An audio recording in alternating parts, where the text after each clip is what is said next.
जय हिंद साथियों, नमस्कार, सत श्री अकाल। जिस भी वे में आप लेना चाहते हैं, आप सभी को मेरा good morning all of you dear student. आज की इस क्लास में हम बात करेंगे सीटेट 2023 की बुनियादी सीरीज के बारे में, जिसमें हम लोग हिंदी सब्जेक्ट के बारे में बात करेंगे।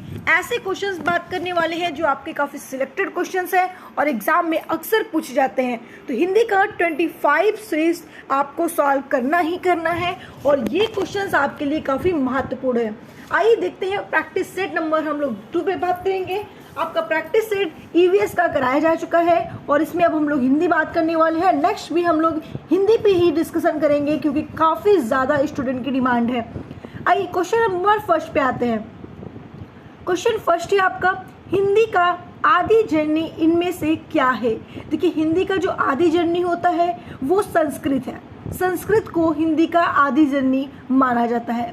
Question number second, question second है आपका, चकवा का तत्सम शब्द क्या है। देखिए, चकवा की बात यहाँ पे की जा रही है, तो जो चकवा का तत्सम शब्द होता है वो चक्रवात होता है, ठीक है। और आप सभी को चक्रवात के बारे में पता है।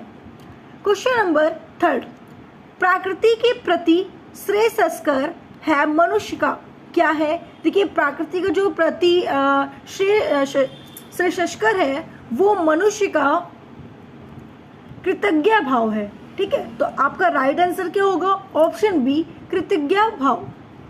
नेक्स्ट क्वेश्चन है आपका, पश्चिम के पास अभाव है। पश्चिम के पास भौतिक सुख और सुविधाओं का क्या होता है, अभाव है। तो इसका राइट आंसर ऑप्शन बी होगा, पश्चिम के पास भौतिक सुख सुविधाओं का अभाव है।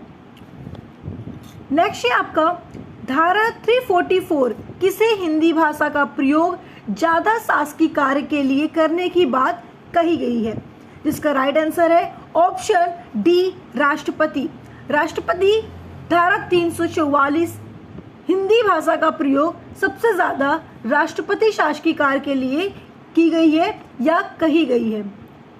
क्वेश्चन नंबर 6, भौतिक साधन विभिन्नता से मुक्ति के लिए आज अनिवार्य है प्रौद्योगिकी का ग्रहण। अगर भौतिक साधन से हमें मुक्ति के लिए आज के समय में मुक्ति लेना है तो प्रौद्योगिकी को ग्रहण करना होगा। तो इसका right answer option D. Next है आपका 7 नंबर, हिंदी भाषा को भारतीय संविधान में किस साल मान्यता मिली हुई है। इसका राइट आंसर है ऑप्शन सी, 1949 को हिंदी भाषा को भारतीय संविधान में मान्यता दी गई है। नेक्स्ट है आपका क्वेश्चन, राष्ट्रभाषा के प्रमुख लक्षणों में से इनमें से कौन सा व्यवहार नहीं है। यदि राष्ट्रभाषा की बात की जाए यहाँ पे, तो राष्ट्रभाषा में क्षेत्र सीमा सीमित होता है, ठीक है। राष्ट्रभाषा के प्रमुख लक्षणों में से कौन से व्यवहार नहीं है, तो भाई यहाँ पर क्या होगा कि क्षेत्र सीमित होता है, ये कोई ऑप्शन नहीं है इसमें, तो ये आपका रॉन्ग होगा। तो इसका राइट आंसर क्या है, ऑप्शन ए है, समान जनभाषा होती है, सारे देश की संपर्क भाषा होती है, जनता का भावात्मक तथा सांस्कृतिक भाषा होती है, लेकिन क्षेत्र सीमित होता है, ये राष्ट्रभाषा के प्रमुख लक्षण में से नहीं है। तो इसका राइट आंसर क्या होगा, ऑप्शन ए। भारतवर्ष में हिंदी दिवस कब मनाया जाता है। यदि हिंदी दिवस की बात करें तो 14 सितंबर को हिंदी दिवस मनाया जाता है। अंतर्राष्ट्रीय हिंदी दिवस कब मनाया जाता है, आप हमें कमेंट करके जरूर बताइएगा। क्वेश्चन नंबर 10 है आपका, भविष्य भारतवासियों के लिए निरंतर प्रयास करने का है। तो इसका राइट आंसर है ऑप्शन ए। देखिए, यहाँ पर कुछ क्वेश्चंस आपको ऐसे मिलेंगे जिसको आपको समझकर ही लगाना होगा। हिंदी एक ऐसा सब्जेक्ट है जिसको रटने की जरूरत नहीं होती, समझने की जरूरत होती है। तो हिंदी में आप कुछ चीज़ें रट सकते हैं, जैसे आप पर्यायवाची रट सकते हैं, ठीक है, मुहावरे को रट सकते हैं। लेकिन यहाँ पर जब इस टाइप के क्वेश्चंस आपके आएंगे कि भविष्य भारतवासियों के लिए क्या है, आसान है, संदेहात्मक है, भरपूर आनंद लेने का है, निरंतर प्रयास करने का है। तो यहाँ पे आपकी थिंकिंग डिपेंड करती है कि आप क्या लगाते हैं, ठीक है। तो इसका राइट आंसर है ऑप्शन ए, भविष्य में भारतवासियों के लिए निरंतर प्रयास करने का है। तो इसका राइट आंसर है option A. Question number 11,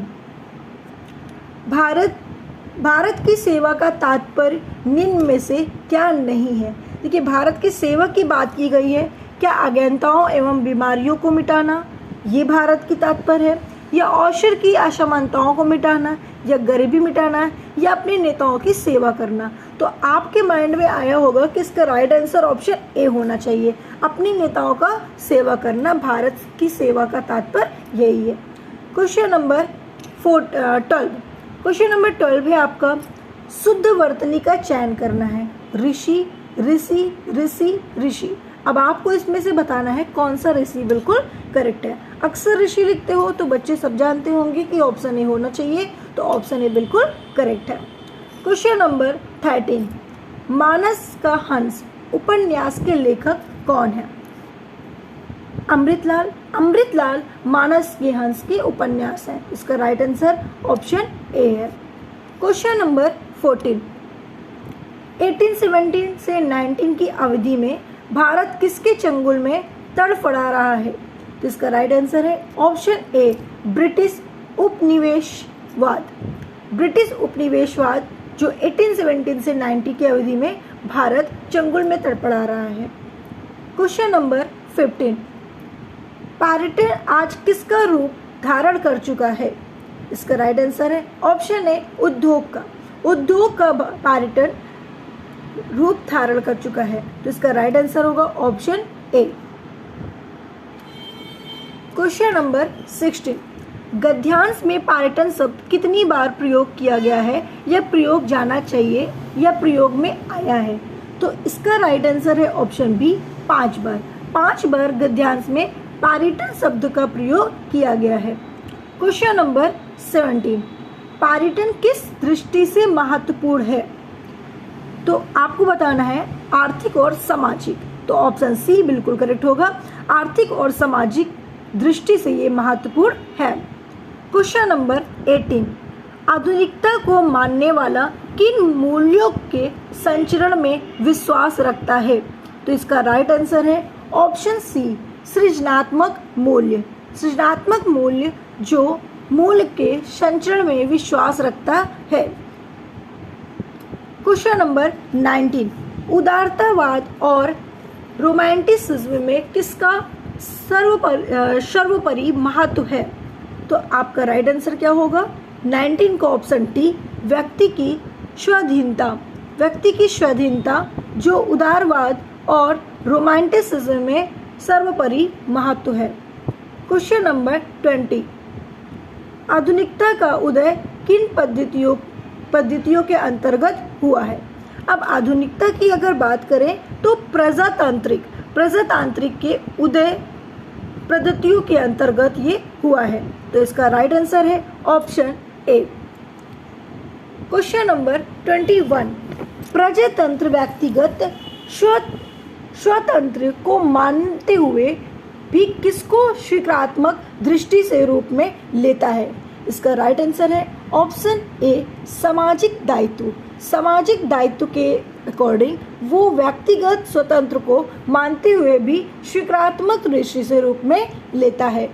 question number 22, जिसे बुलाया ना जाए या बुलाया ना गया हो वाक्य लिए प्रयुक्त होने वाला शब्द है? तो आपका राइट आंसर है ऑप्शन डी, अनाहूत। अनाहूत जिसे बुलाया ना हो वाक्य के लिए प्रयुक्त शब्द है। क्वेश्चन नंबर 23, प्रच्छन्न शब्द का विलोम शब्द क्या है? यदि प्रच्छन्न शब्द की हम बात करते हैं तो इसका राइट आंसर है प्रतिपन्न। प्रतिपन्न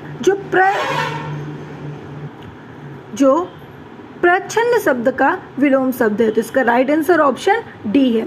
क्वेश्चन नंबर 24, इनमें से साहस का प्रतीक है। देखिए, साहस के प्रतीक की यदि बात की जाए तो इसका राइट आंसर है ऑप्शन डी, उपयुक्त सभी। मतलब आत्मरक्षा, देश रक्षा और पररक्षा, ये सभी एक साहस का प्रतीक है, इसलिए इसका राइट आंसर है ऑप्शन डी। क्वेश्चन नंबर 25, लाभ ही लाभ अर्थ के लिए सही लोकोक्ति है। इसका राइट आंसर क्या होगा? लाभ ही लाभ। तो इसका राइट आंसर है 5 उंगलियों घी में।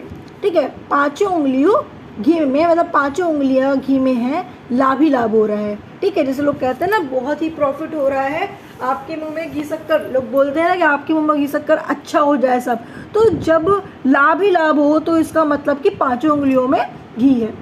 क्वेश्चन नंबर 26, अशुद्ध शब्द यहाँ से आपको चुनना है, ऐनक, संकट, सांस या अनुसुईया। इसका राइट आंसर क्या है? अशुद्ध शब्द चुनना है। तो जहां तक आप लोग का रिस्पॉन्स होना चाहिए वो ऑप्शन डी होना चाहिए। अब देखते हैं कितने स्टूडेंट हमें बताते हैं कि इसका अशुद्ध शब्द क्या है। तो कुछ लोगों के माइंड में आ रहा होगा मैम सांस तो बिल्कुल करेक्ट आंसर है, यहाँ पे अशुद्ध शब्द की बात की गई है तो संकट गलत है। तो इसका राइट आंसर क्या होगा? ऑप्शन सी होगा, बिल्कुल करेक्ट है। संकट में अन्न की बूंदी होती है, यहाँ पे ना नहीं लगाया जाएगा। क्वेश्चन नंबर 27, गोदान के लेखक कौन है? गोदान के लेखक मुंशी प्रेमचंद जी हैं। तो इसका राइट आंसर है ऑप्शन ए। क्वेश्चन नंबर 28 पे आते हैं, प्रकृति की ओर संकेत करने वाला शब्द नहीं है शरद ऋतु। शरद ऋतु जो प्रकृति की ओर संकेत करने वाला शब्द नहीं है। तो इसका right answer option A. Question number 29, भाग दौड़ में कौन सा समास है? तो द्वंद्व है, ठीक है। इसका राइट आंसर ऑप्शन सी है, द्वंद्व है। इसका भाग दौड़ का एक समास है, इसका राइट आंसर ऑप्शन सी है। Question number 30 and last question है, प्रदर्शन में उपसर्ग है। प्रदर्शन में जो उपसर्ग होते हैं वो प्रा होते हैं। तो इसका राइट आंसर होगा ऑप्शन बी होगा। वीडियो अच्छी लगी तो वीडियो को लाइक करके चैनल को सब्सक्राइब करना बिल्कुल मत भूलिएगा। और ऐसे ही आपके लिए सीरीज हम लाते रहेंगे। ये सीरीज आपके लिए काफ़ी इंपॉर्टेंट है। ये हिंदी की सीरीज थी जो काफ़ी सिलेक्टेड क्वेश्चंस है, ये नॉर्मल क्वेश्चंस है, ऐसे क्वेश्चंस आपके एग्जाम में पूछे जाते हैं। मैं चाहती तो आपको बहुत सारे आपको यहाँ पे 500-600 क्वेश्चंस लाकर एक बार में सीरीज करा देती, लेकिन हम आपको सिलेक्टेड क्वेश्चंस की सीरीज दे रहे हैं, इसलिए आपको मैं 30 क्वेश्चंस का एक सीरीज बनाई हूँ।